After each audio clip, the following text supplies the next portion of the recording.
laughing. It's like, this is amazing. I brought a special treat for everybody here.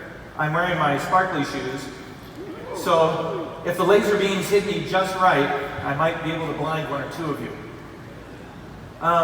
So this is amazing. I want to welcome you to the 23rd Black Hat.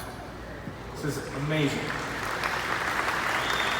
So obviously we've been doing this a long time, and people are always curious, how do we do it? How do you try to stay fresh? And it's really, I think, just all about the community.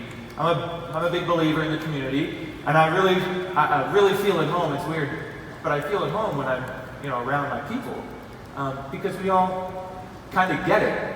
And we might not all get each other or what we're working on, but I think it's that creativity, and that energy, and that like our thirst to learn that's really inspiring.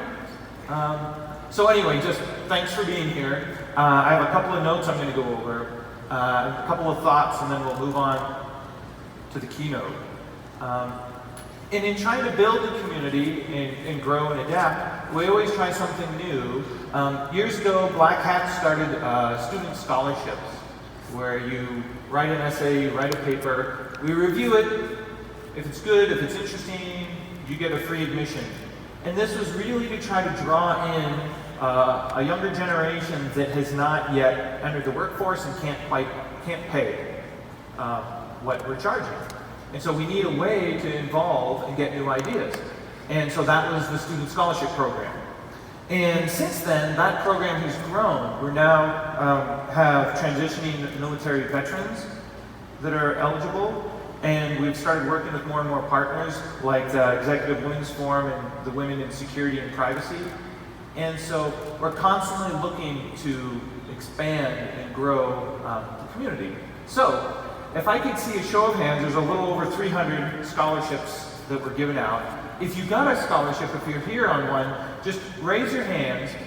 And then if you're near someone who's raised their hands, just greet them, say hey, show them the lay of the land, and make a new friend.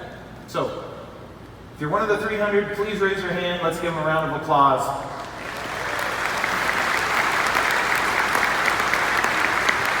Right on.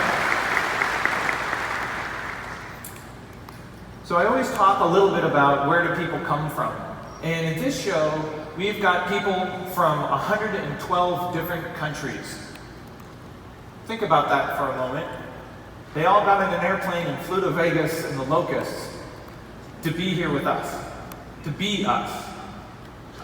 And I always like to call out the countries where only one person that we know of has come from, to really show you that the InfoSec in this really does span the globe. Okay, so one person from Albania, Algeria, Antigua, Bahrain, Belarus, Bolivia, Cameroon, East Timor, El Salvador, Greece, Isle of Man, Ivory Coast, Jamaica, Jersey, Jordan, Latvia, Mongolia, Palestinian territory, Rwanda, Serbia, Slovenia, Sri Lanka, Tanzania, Trinidad and Tobago, Uganda, Uruguay, and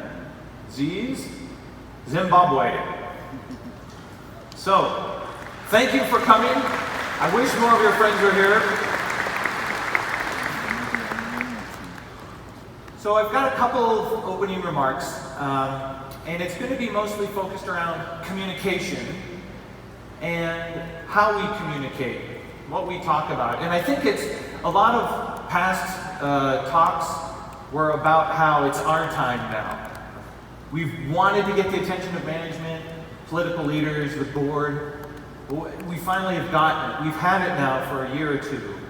And I think what's emerging is, now that we've got the attention, we're kind of struggling on what do we do with it? How do we communicate? And how we communicate determines really our outcomes.